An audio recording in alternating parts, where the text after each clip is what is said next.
Peace and blessings. It's AlQamar. I just wanted to talk a little bit about what's happening currently in South Africa. This whole xenophobia aggression that seems to be taking place throughout that society. And what's it all about? Just based on my own personal opinions and perspective and how I perceive the world and what's currently going on in it. I see it as all by design. There is no difference than any other divide and conquer tactic that has been taking place throughout the centuries of us sharing this existence with those who want to see us annihilated. What I'm hearing as being truth, such as they're taking all the jobs away, they are coming over the border with drugs and influencing the youth. I'm looking for concrete evidence of this being true. Now, that's not to ever say that there aren't legitimate cases of xenophobia going on in South Africa right now. Clearly, there's legitimate cases, and there's people taken to the streets, and some of what we've been seeing is accurate. I'm saying the media hype. What media does is take cases and they expound on it and capitalize on it, put their own spin on it, switch words up and take video and make it look and appear other than what it is, blown out of proportion to the point where you and I looking at it and we're thinking that this thing is huge and widespread. And then what happens is it really is not. It's a small matter, but by the time media takes it and spreads it throughout their airwaves, other people join in, and now it becomes a huge, widespread phenomenon. That's what I'm saying. So there's definitely cases, but the media capitalizes on that and expounds on it and just blows it all out of proportion, intentionally and deliberately. What comes to mind for me is the Willie Lynch letter and how it was spelled out in a pamphlet centuries ago on the best way to keep people oppressed and enslaved. And how do you do that? What are the steps to have a small facet of society, a small number of people on the entire earth to be able to control what the vast majority does on a day-to-day basis? How are they able to do that? And one of their strongest tools is the divide and conquer tactic. And here we are, still being caught up, still getting caught up by the divide and conquer tactics. What I'm seeing is who wins in all this? Who wins at the end of the day?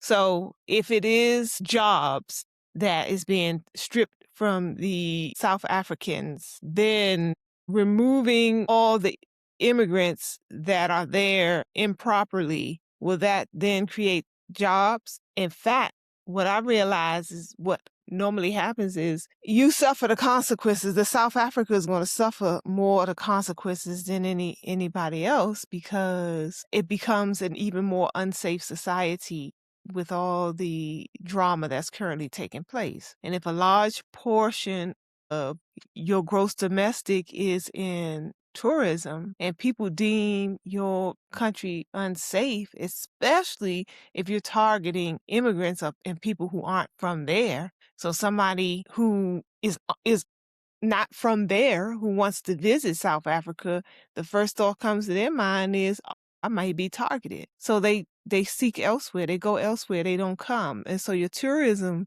rate drops, and that affects your economy. So, South Africa's hurt in the end. Not to mention that even the people who are there properly and doing the right things, but they're not South African, I could imagine how much high alert they're on these days. You can't even be in the society comfortable if this thing spreads rapidly throughout the land and you got more and more people, which normally becomes a snowball effect, right? They just jump on the bandwagon of what somebody else is saying, and now they're saying it too. And now they have these xenophobia ideas in their own mind, and they're spreading it as well. And so now you come across people who are there legally and just doing the right thing, and maybe they have businesses and things like that, and they're hiring people now. They're thinking 2 or 3 times who would like to come there and create business as a foreigner. And so now that affects society because people are pulling back, pulling out because they're concerned that they themselves might even get targeted. So who suffers through all this? Africans. Africans. Well, no matter, if you're a South African or you're a Ghanaian or you're a Nigerian or you're a Zimbabwean or you name them, it boils down to Africans suffering the consequences of this. Who benefits then? So it's always a duality, a yin and a yang. So if somebody's suffering the consequences, who in turn benefits? So I don't think we have to go into all the details of who benefits from this. I think at least we should all know who benefits when Africans divide themselves against one another and fight against one another. I also find that it's no coincidence that this whole immigration reform trope is happening all over the Western world all of a sudden. So now it's like, why is all of this toxicity surrounding immigration is currently taking place? Now it's in South Africa. Same thing's taking place in America. Same thing's taking place over in Europe societies in Germany and a lot of other Western nations. And now all of a sudden, same thing is happening in South Africa. Is that a coincidence? Especially knowing that South Africa is heavily, heavily influenced by the West. It's suffice to say that they're probably the number one society in all of Africa that has the most influence by the West.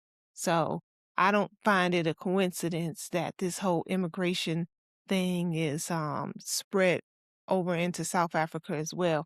I don't think the timing is any coincidence.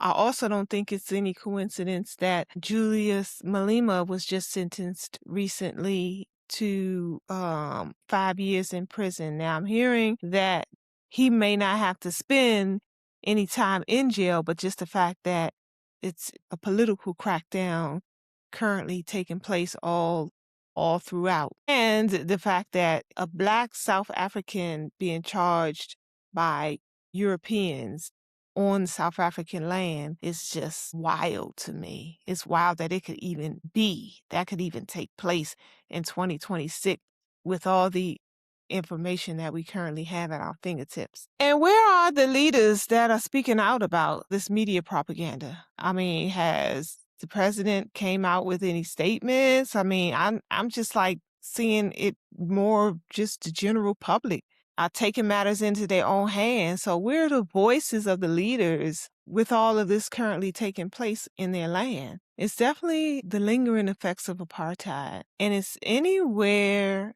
the oppressors go on the planet, death and destruction soon follows wherever they go.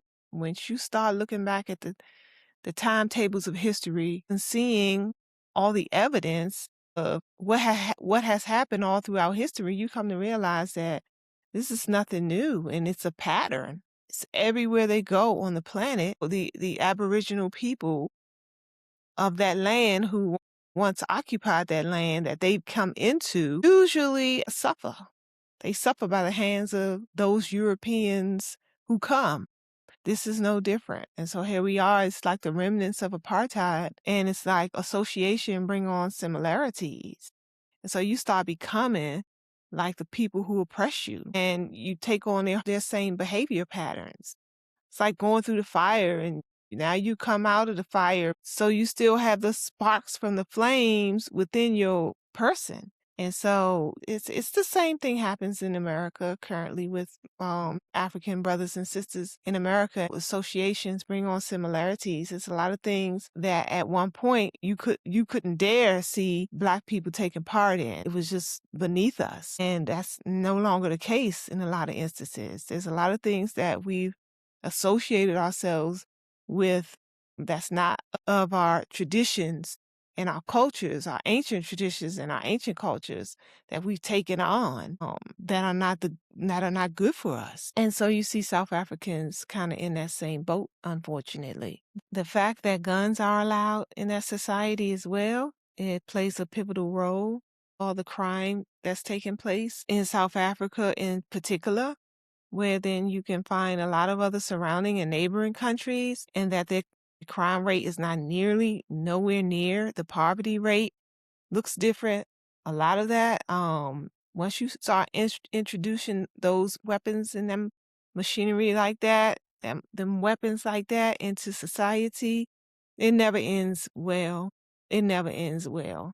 So, but we understand, those of us who study the history of it, like the Fifth Amendment right here in America, and how that was even instituted and why. We start understanding that that was even a racist act, where the people of that time understood that melanin holds power, right?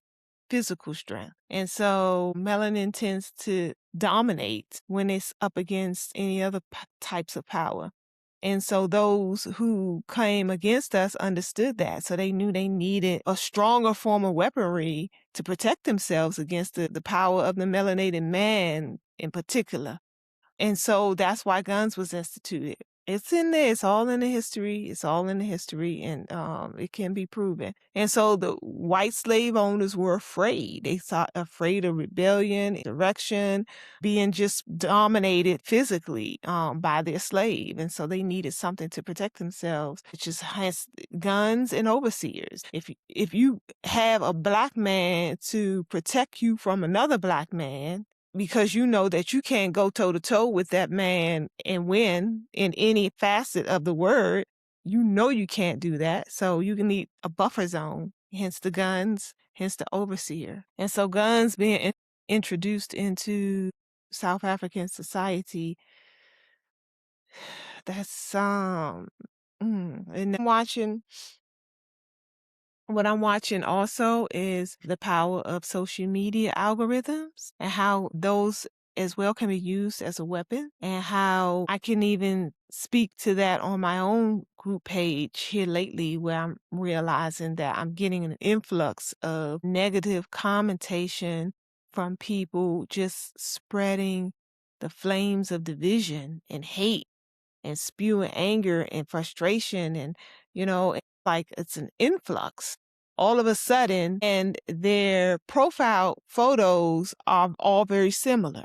Those who follow me know I can definitely be controversial in some of the things that I speak about, and I can't even remember what it was. It was years ago. I had spoke out on something controversial, and I got this influx of people commenting all kind of horrendous things on my page for like days. It took me weeks to like clear them all out. But what I recognized when I started digging deeper into who are these people and going on their own Facebook pages is just to see, I realized they were bots. But what struck my attention around it is that they all had similar profile photos. They weren't all exact, but they were similar, like they all ran in the same vein. That's how I was able to put two and two together. I was getting all these influxes again, and I'm like, where are these people coming from? But when I cleared them out and blocked them all, it stopped. And I realized that our enemies have tactics, war tactics, and they use the art of war, and they use strategy, and they use their platforms, right, to their own best benefit. I don't even take it personal anymore. I used to, but I stopped even taking it personal because I understand it's a fight for them for sheer survival. They're a parasite. And so they need a host, and they need us to like sit still and allow us to them to suck us dry. And that's part of how they remain alive. And so I don't even take it personal. I just know it's a fight for survival. I say all that to say that the algorithms is another powerful weapon that they use against us. And so we have to be educated, we have to be organized, and we have to use discernment and to ask these kind of questions. Why now? Why all of a sudden? And who benefits? Usually when you can answer those basic questions, you kind of start getting to the root of the situation. Who benefits from us being constantly at odds with one another, constantly at war with one another? Who benefits from that? Another book that helped me to get clarity around what I'm witnessing today in a lot of different facets of what's currently taking place was George Orwell's famous book, 1984. If you dig into that book, you realize that a lot of what they predicted in that book is currently taking place. And this was one of them as well, right? People had more allegiance to the state, and they told on one another. They snitched. They policed each other on behalf of the state, despite that the state was oppressing them.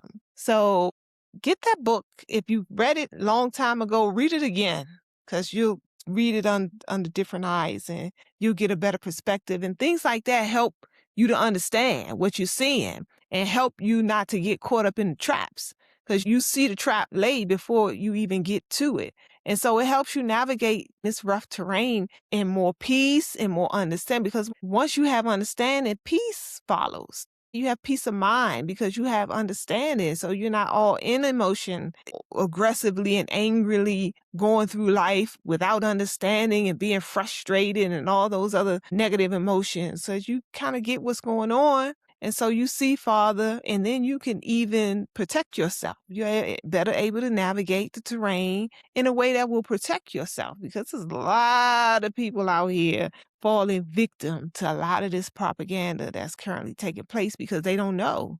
And they're out there and they're actually following behind the wrong crowds, and they have a loyalty and allegiance to these demons that's actually working to crush them. They don't even know. Yeah, you alleviate all that when you get the knowledge and the understanding of what's currently taking place around you. Because a lot of what we deal with is misplaced anger.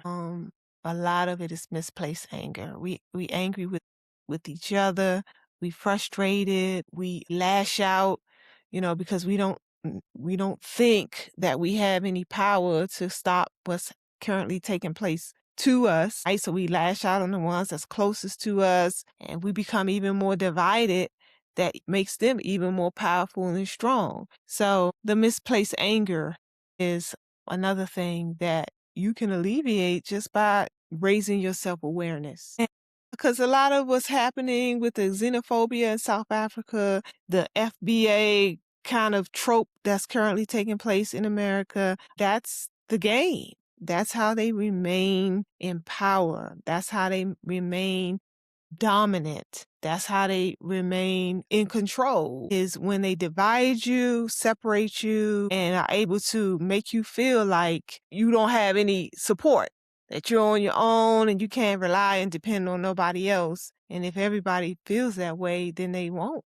And then so the unity part of what we need to do in order to get truly free, we lack that. We lack that because we fed into the parasites and we allowed them to feed on us. So, okay, family, I just want to put that out there. It's been on my mind, and I want to just share a few thoughts. And as always, anything resonated with you that's being said, please please share with somebody else who may benefit from hearing the message. Definitely check me out on Patreon. Patreon's rolled out a new concept. They're transitioning to a whole different platform. It's very exciting. They're jumping into the social media scene. So I'm excited about what Patreon is doing these days. Follow me on Patreon to get more information about moving to Africa from America, because I am of mind that it's time to get out of the way. It's time to get out of the way. It's no saving that system. It's collapsing. It's collapsing all around us, and it's not going to get any better until it gets worse first. So this is the fire. This is the storm. This is the beginning of the sorrows. Actually, we're probably in the middle of the sorrows these days.